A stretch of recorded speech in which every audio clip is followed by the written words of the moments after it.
want you to imagine this. A young man, 27 years old, with his whole life ahead of him. Healthy, strong, around 190 pounds, not too much, not too little. Food. He didn't think about it much. Taking the stairs. No big deal. Skipping a meal. Sometimes he didn't even realize he forgot to eat. Life just felt easy. Mateo was one of those people. I remember an older patient once told me, "Doc, there was a time I could eat anything I wanted and never gain a pound." But then, one day I looked in the mirror and I didn't recognize myself anymore. Have you ever felt that way? Like everything changed in the blink of an eye? But the truth is, it never happens all at once. Our bodies change slowly, quietly, day by day, especially after 50. I've worked with hundreds of people in that stage of life. And what I've learned is this. Your weight, your energy, your sharpness, they don't just come and go by chance. They're shaped by the little habits we repeat every single day, often without noticing. Mateo wasn't the only one who started out strong and somehow lost his way. And I want to share the rest of his story with you, not to judge, but to understand, so that maybe, just maybe, we can pause, reflect, and change something in our own story too. Mateo started delivering pizzas with a beat-up old car and a phone that was always at 5% battery. He didn't have much. But he was grateful because at least he had a job. And from that moment on, things started to shift. Not with a crash, not with a crisis, but with small, quiet changes. I remember a man named Bill, 63 years old, once told me, "Doc, I don't get it. I'm just eating the leftovers from my grandkids, a little piece of chicken, maybe a cookie here and there. And yet my belly keeps growing, my back hurts, my legs are tired." And I said, "Bill, it's not one cookie. It's the hundreds of cookies over the last 10 years, the ones you don't even remember." Mateo was the same. The first time it was a half-eaten garlic bread someone left behind, then a slice of pepperoni, then another, and soon it became a habit, a kind of quiet reward after a long shift.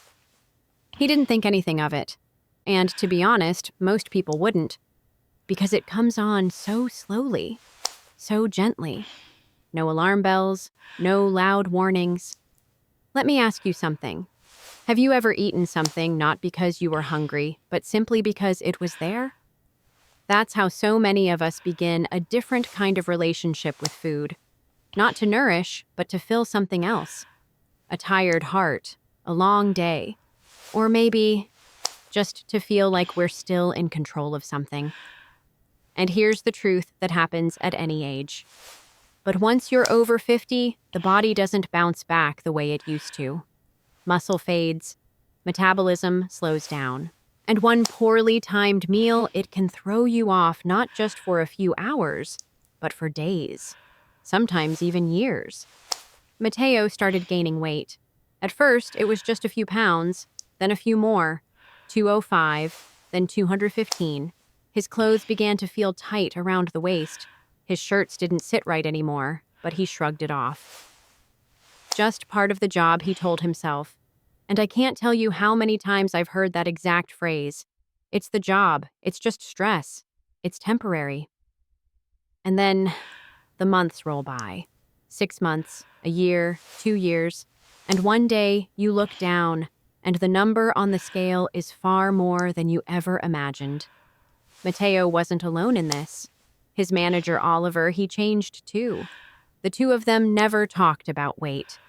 But you know, some things don't need to be said out loud. They ate together after every shift, shared the leftovers no one picked up, and somewhere in that quiet routine, a kind of unspoken bond grew. Box after box of chicken wings, tray after tray of pasta, night after night sitting together in silence. I remember a couple I once treated both in their 60s. They came in together hand in hand, and both of them had gained weight slowly, steadily over 5 years. Neither had noticed. The wife told me, "We just wanted to keep our little tradition. eating dinner together, sharing our favorite dessert. It was sweet, human, deeply loving, but also dangerous if we don't know where the line is. And for Mateo, it didn't stop. Then 300, then 340. You know what's most heartbreaking. It's not the number. It's waking up in the morning feeling heavy. The ache in your knees when you step out of the car. That short breath just from bending down to tie your shoes. That look in the mirror and not recognizing who you are anymore. Let me ask you something. As someone in midlife or beyond, have you ever paused and thought, when did I lose track? What did I stop paying attention to? Because no one wakes up one day 100 pounds heavier. It doesn't happen overnight. It happens quietly. Through every little snack. Every just this once. Every day we stop noticing until we're living a life we never meant to build. At some point, Mateo hit 440 pounds. Now, hearing that number, you might picture a body nearly twice the size of the average adult. But I want you to imagine this instead. A body that doesn't just look bigger, but feels heavier with every single breath. A belly that presses down on your thighs every time you sit. Getting out of the car feels like a workout. Clothes. You can't just walk into a store anymore. You have to have them made because nothing fits. But what stopped me in my tracks was when Mateo told me this. He wasn't ashamed. Now I've met so many patients who carry guilt, who beat themselves up for letting it get this far. But Mateo, he felt at peace. And that really made me pause, because some sadness doesn't come like a storm. It comes quietly in the form of a habit repeated so many times that it starts to feel normal. A big belly, a meal that leaves you too full, a quiet evening beside a coworker surrounded by empty pizza boxes. Until one day that heaviness starts to feel like home, like an old chair, worn out but familiar, comfortable in all the wrong ways. Now listen, I'm not saying Mateo was broken. I'm not saying he was weak. If anything, he reminded me of so many people I've worked with, folks in their 50s, 60s, even older. They know what's happening, but they're tired. They're lonely.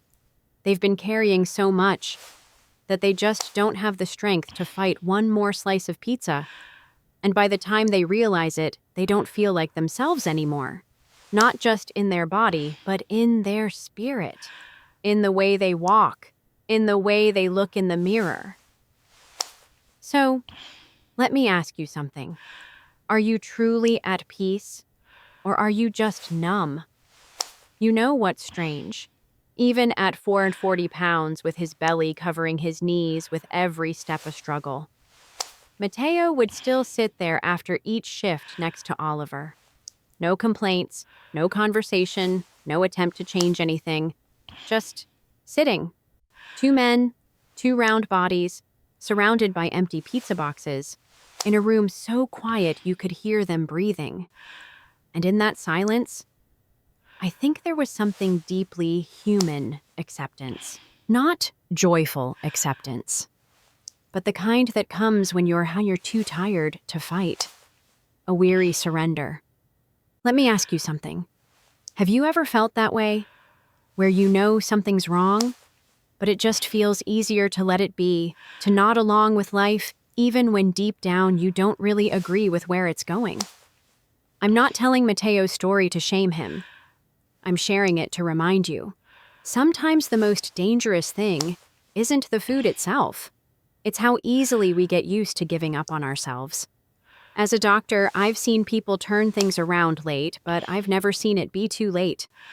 Your body isn't asking you to be who you were 30 years ago.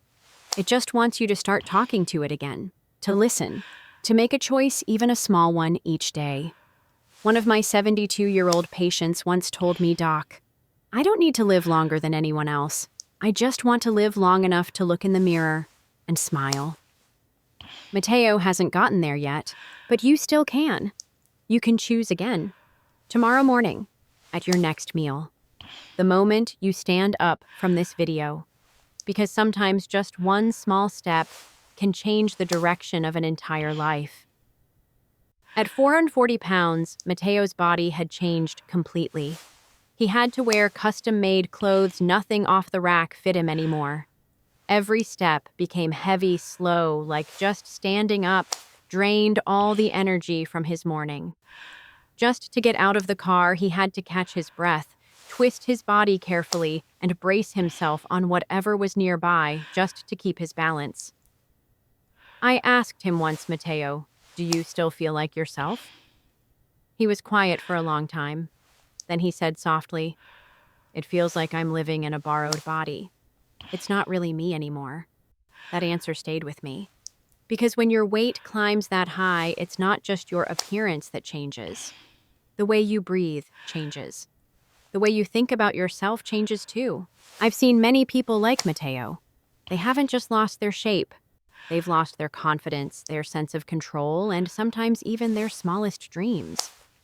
One person once told me, "Doctor, I don't even dream of running anymore. I just see myself sitting still, watching other people live." And to me, that hurts more than any number on a scale. That's why I always tell my patients, your body may change, but you can still begin again no matter where you are, what you weigh, or how old you are. As long as you remember one thing, don't settle for a life you didn't truly choose.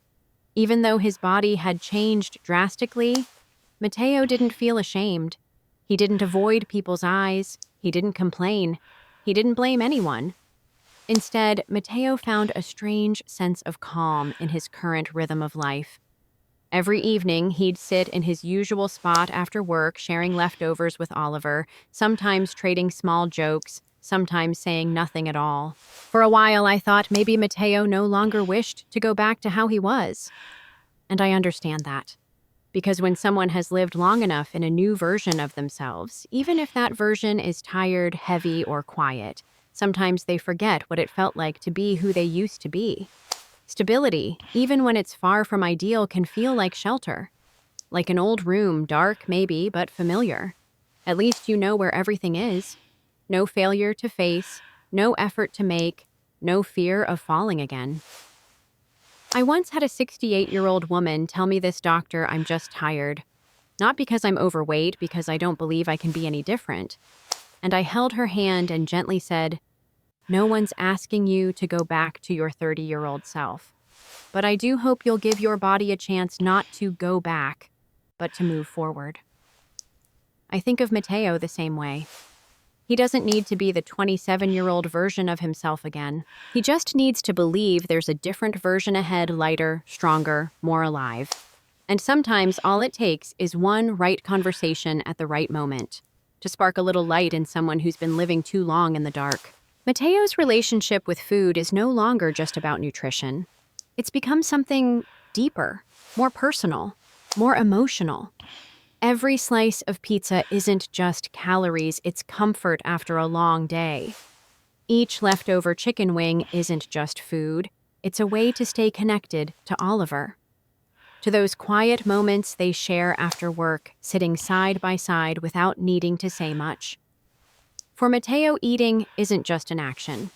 It's a ritual of familiarity, of friendship, of simply being present with someone, even if only for a few minutes in a small, silent space.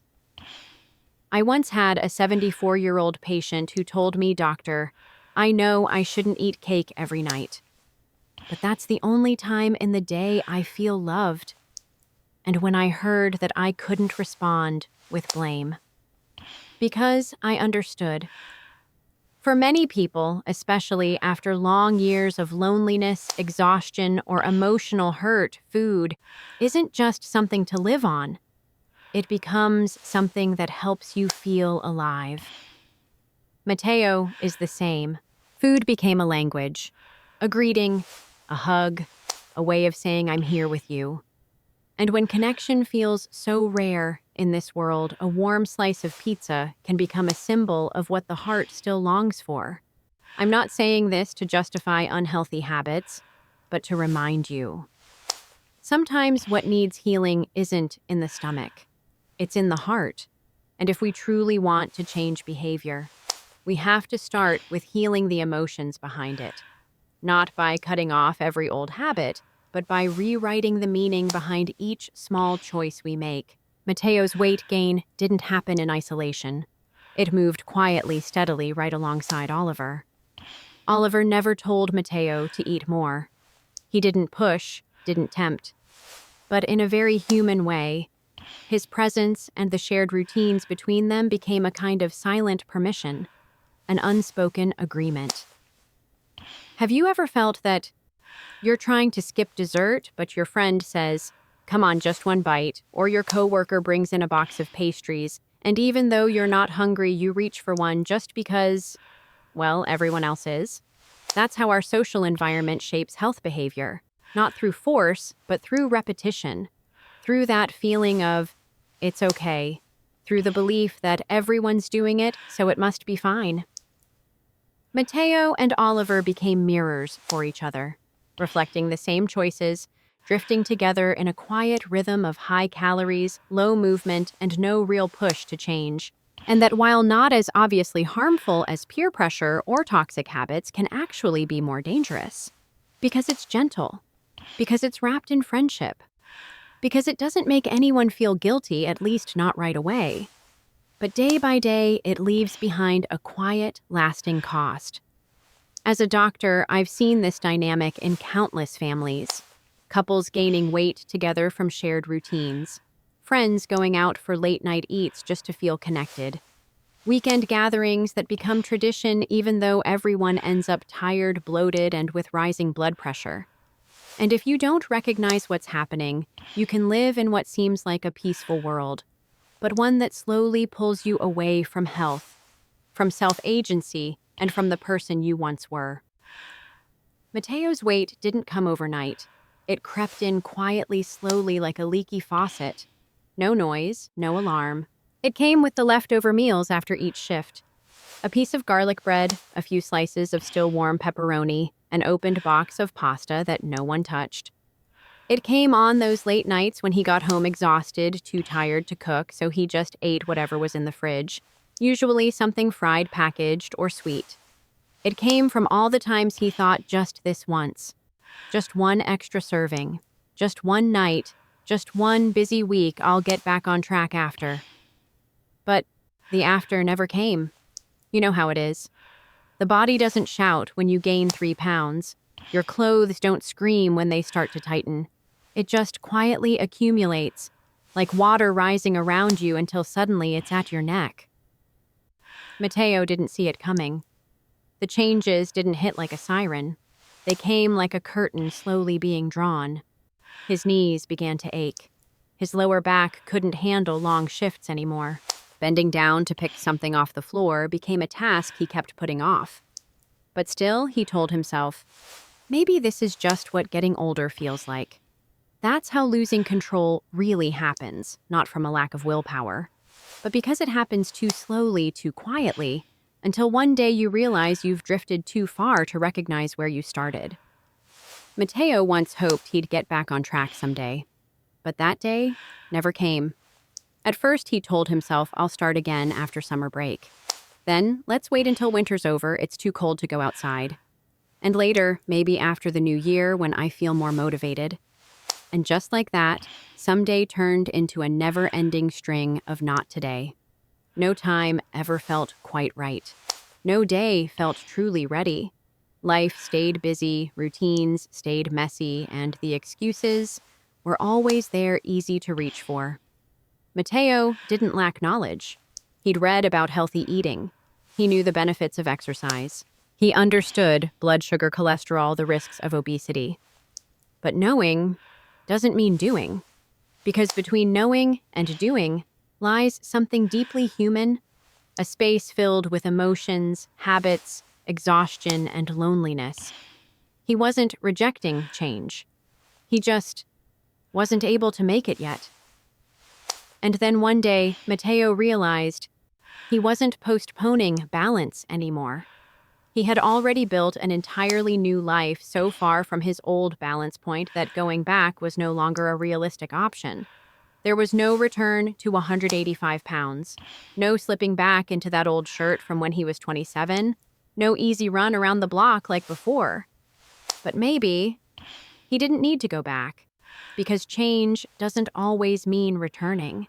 Sometimes it simply means beginning from a new place with a goal that fits who you are now. I don't know where you are on your journey. Maybe you're still in good shape, strong, steady. Maybe you've gained a few pounds, then a few dozen, and it no longer feels easy to go back. Or maybe, like Mateo, you've gone so far that you wonder, is there still a way back for me? If that's you, I want you to remember this. It is never too late to choose a different path. Change doesn't always need to be a revolution. Sometimes it starts with the smallest of shifts. Choosing not to eat too late tonight. Taking one step farther than usual. Having one honest conversation with yourself that you deserve a body that feels lighter, stronger, and no longer carries the silent weight of sadness and neglect. If this story resonates with you, I hope you share it. Not for likes or views, but because maybe, just maybe, it could be the mirror someone else needs to remember who they are.